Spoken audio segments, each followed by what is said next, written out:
This channel does not promote any violent, harmful, or illegal activities. All content provided by this channel is meant for an educational purpose only.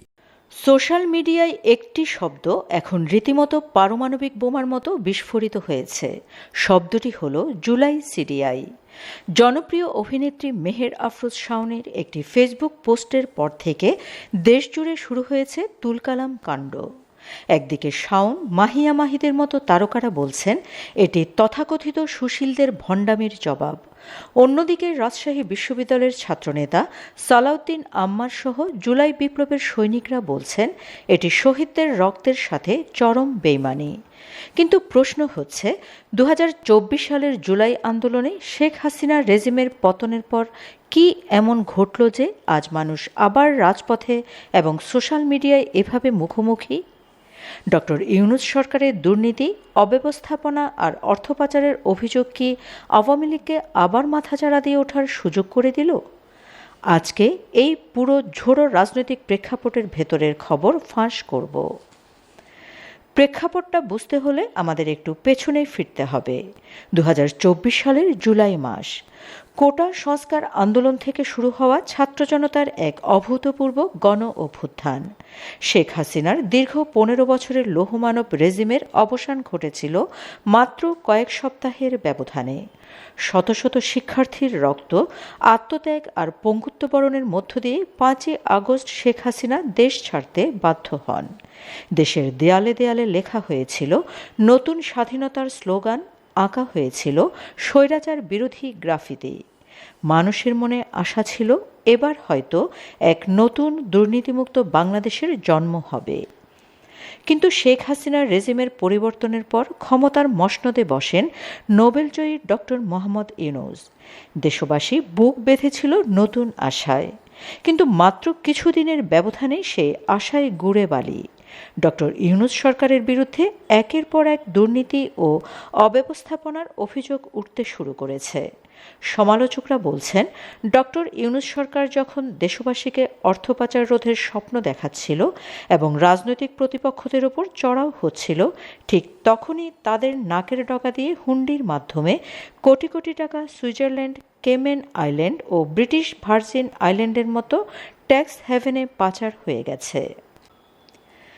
এই অবস্থায় ক্ষমতাসীন হয়েছে BNP. কিন্তু নিত্য প্রয়োজনীয় পণ্যের আকাশচুম্বী দাম, আইনশৃঙ্খলার চরম অবনতি, লোডশেডিং সাধারণ মানুষকে চরমভাবে ক্ষুব্ধ করে তুলেছে। মানুষ এখন প্রশ্ন তুলছে, আমরা কি তবে একটি স্বৈরাচার তাড়াতে গিয়ে আরেকটি অযোগ্য এবং দুর্নীতিবাদ চক্রের হাতে দেশ তুলে দিলাম? জুলাই আন্দোলন গণমানুষের আন্দোলন ছিল না, এটি ছিল একটি প্রভাবশালী দেশের হাসিনা রেজিম পরিবর্তনের ষড়যন্ত্র, যার কারণে আন্দোলনের সুফল জনগণ পায়নি, এমনটাই মনে করেন সুপ্রিম কোর্টের প্রবীণ সিনিয়র আইনজীবী মহসিন রশিদ। আপনাকে বাস্তবতার মধ্যে থাকতে হবে। আপনার 20 কোটি মানুষ এখন আর এই কথা বলে না। 20 কোটি মানুষ এখন রাস্তায় গেলেই আপনি একটা রিক্সাওয়ালার সাথে এখানে কথা বলেন, একটা টঙ্গে যে চায় বিক্রি করে চা জিজ্ঞেস করেন, একটা গ্রামের বাজারে যান, তারা সবাই এখন বলছে, সবাই মেজরিটি বলছে যে ওই আমলটি ভালো ছিল। ঠিক এই চরম জন অসন্তোষের সুযোগটাই নিয়েছে শেখ হাসিনার রেজিমের সমর্থকরা, আর এতে ঘি ঢেলে দিয়েছেন অভিনেত্রী মেহের আফরোজ শাওন। শাওন তার ফেসবুক পোস্টে সরাসরি জুলাই সিডিআই হ্যাশট্যাগ ব্যবহার করে বসেন। সিডিআই মূলত একটি অত্যন্ত কুৎসিত ও আপত্তিকর গালির শর্ট ফর্ম, যা জুলাই আন্দোলনকে কটাক্ষ করতে ব্যবহৃত হচ্ছে। শাওন ক্ষোভ উগরে দিয়ে লিখেছেন, 2024 সালের জুলাই বিপ্লবের সময় সাবেক প্রধানমন্ত্রী শেখ হাসিনাকে নিয়ে দেয়ালে যেসব নোংরা গ্রাফিতি লেখা হয়েছিল, প্রবীণ নেত্রীদের অন্তর্বাস উঁচিয়ে যারা উল্লাস করেছিল, তখন যাদের সুশীলতা বা শালীনতায় লাগেনি, আজ একটি ইংরেজি শব্দ সিডিআই লেখাতে তাদের খুব লাগছে। পরবর্তীতে এর ব্যাখ্যা দেন অভিনেত্রী শাওন। তিনি মনে করেন মুক্তিযুদ্ধ ও মুক্তিযোদ্ধাদের ইতিহাস মুছে দিতে ষড়যন্ত্র করতে জুলাই 24 আন্দোলন করা হয়েছে, যার অগ্রনায়ক ডক্টর মোহাম্মদ ইউনূস। প্রথম কিছু ঘটনাকে আমার হয়তো বা মনে হতো যে এটা মানুষের ক্ষোভ, কিন্তু আসলে মানুষের ক্ষোভ না, ওগুলো সমস্ত কিছু পরিকল্পিত। এই যে জেলখানা ভেঙে, কারাগার ভেঙে সমস্ত অপরাধীরা বের হয়ে যাওয়া, এই যে লুট হওয়া থানার অস্ত্রগুলো এখন পর্যন্ত কার হাতে আছে বা কাদের কাদের আছে, কোন কোন চক্রের হাতে আছে, এগুলো নিয়ে একদম চুপ হয়ে যাওয়া। একটি কথা প্রথম থেকে বলে আসছেন, ওনাদের উপদেষ্টা মন্ডলীদের মধ্যেই একজন বলেছেন 7.62 বুলেট, এটা নিয়ে একদম নিশ্চুপ হয়ে যাওয়া। কিছু কিছু বিষয় মনে হয় যে ওনারা কানেই শোনেন না বা ওনারা শুনতে চান না। হ্যাঁ, ওনারা একদম যা বলতে চান তার বাইরে বলতে চান না, যা শুনতে চান তার বাইরে কেউ বললে ওনাদের অপছন্দ হয়।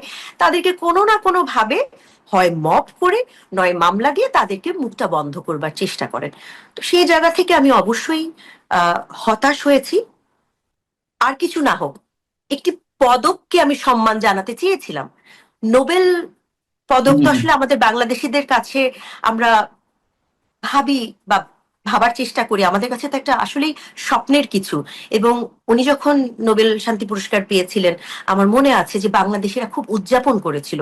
তো সেই উদযাপনটাকে আমি আসলে সম্মান করতে চেয়েছিলাম, সেই সম্মানটা আসলে থাকেনি আমার কাছে। ওনাকে মনে হয়েছে উনি সরাসরি মুক্তিযুদ্ধকে 24কে মুখোমুখি দাঁড়া করিয়েছেন এবং উনি সরাসরি মুক্তিযুদ্ধের বিরুদ্ধে যারা আছে উনি তাদের পক্ষে দাঁড়িয়েছেন।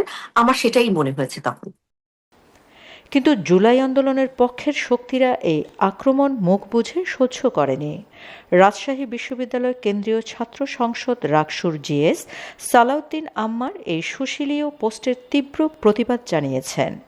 শাওনকে শারীরিক লাঞ্ছনা বা জুতা মারার জন্য আর্থিক পুরস্কারের ঘোষণা দিয়ে একটি অত্যন্ত বিতর্কিত ও উস্কানিমূলক পোস্ট করেছেন। 1 জুলাই রাতে ফেসবুকে দেওয়া এক পোস্টে সালাউদ্দিন আম্মার ঘোষণা করেন, মেহের আফরোজ শাওনকে যে ব্যক্তি জুতার বাড়ি মারতে পারবে তাকে তিনি 1 লাখ টাকা পুরস্কার দেবেন। তিনি পোস্টে আরও উল্লেখ করেন, জুতার আঘাতে যদি শাওনের নাক মুখ দিয়ে রক্ত বের করে দেওয়া যায় তবে পুরস্কারের পরিমাণ হবে 2 লাখ টাকা। একই পোস্টে আম্মার হুঁশিয়ারি দিয়ে লেখেন, কেউ যদি এটিকে মব জাস্টিস বা মব উস্কানি বলতে আসে তবে তাকেও ভরা বাজারে পেটানো হবে। বিষয়টি নিয়ে সামাজিক যোগাযোগ মাধ্যমে এখন তীব্র সমালোচনা চলছে এবং অনেকেই একজন ছাত্রনেতার কাছ থেকে এমন আইন নিজের হাতে তুলে নেওয়ার প্রকাশ্য উস্কানিকে সন্ত্রাসী আচরণ বলে আখ্যায়িত করছেন। এই বিতর্ক কিন্তু শুধু শাওন আর আম্মারের মধ্যেই সীমাবদ্ধ নেই। দেশের বিনোদন ও গণমাধ্যম জগৎও এখন 2 ভাগে বিভক্ত। একদিকে চিত্রনায়িকা মাহিয়া মাহি ভিডিও বার্তা দিয়ে মেহের আফরোজ শাওনের পক্ষে দাঁড়িয়েছেন এবং একে সাহসের প্রতীক বলেছেন। অন্যদিকে জনপ্রিয় উপস্থাপিকা দীপ্তি চৌধুরী অত্যন্ত কড়া ভাষায় শাওনের এই পোস্টের সমালোচনা করে বলেছেন, শিল্পীরাও যে কতটা অমানবিক, রুচিহীন ও কাণ্ডজ্ঞানহীন হতে পারেন এই পোস্ট তারই প্রমাণ। রাজনৈতিক বিশ্লেষকদের মতে 2024-এর গণ অভ্যুত্থানের পর দেশে যে নতুন রাজনৈতিক মেরুকরণ তৈরি হয়েছে, এই জুলাই সিডিআই বিতর্ক তারই একটি চরম বহিঃপ্রকাশ। প্রিয় দর্শক, ডক্টর ইউনূস সরকারের এই ব্যর্থতাই কি আওয়ামী লীগের প্রত্যাবর্তনকে ত্বরান্বিত করছে? মেহের আফরোজ শাওনের এই পোস্ট কি আসলে বাকস্বাধীনতা নাকি জুলাইয়ের শহীদদের প্রতি এক চরম অবমাননা? আর ছাত্রনেতা সালাউদ্দিন আম্মারের শাওনকে জুতার আঘাতে নাক মুখ দিয়ে রক্ত বের করার ঘোষণার বিষয়ে আপনার কি মতামত? কমেন্ট বক্সে জানান। প্রতিবেদনটি ভালো লাগলে লাইক ও শেয়ার করুন। দেশ বিদেশের সব ঝাঁঝালো রাজনৈতিক খবরের আপডেট পেতে আমাদের চ্যানেলটি সাবস্ক্রাইব করে বেল আইকনটি ক্লিক করুন। Shamima Chowdhury Shammi, BNA news 24। আমার সোনার বাংলা, আমি তোমার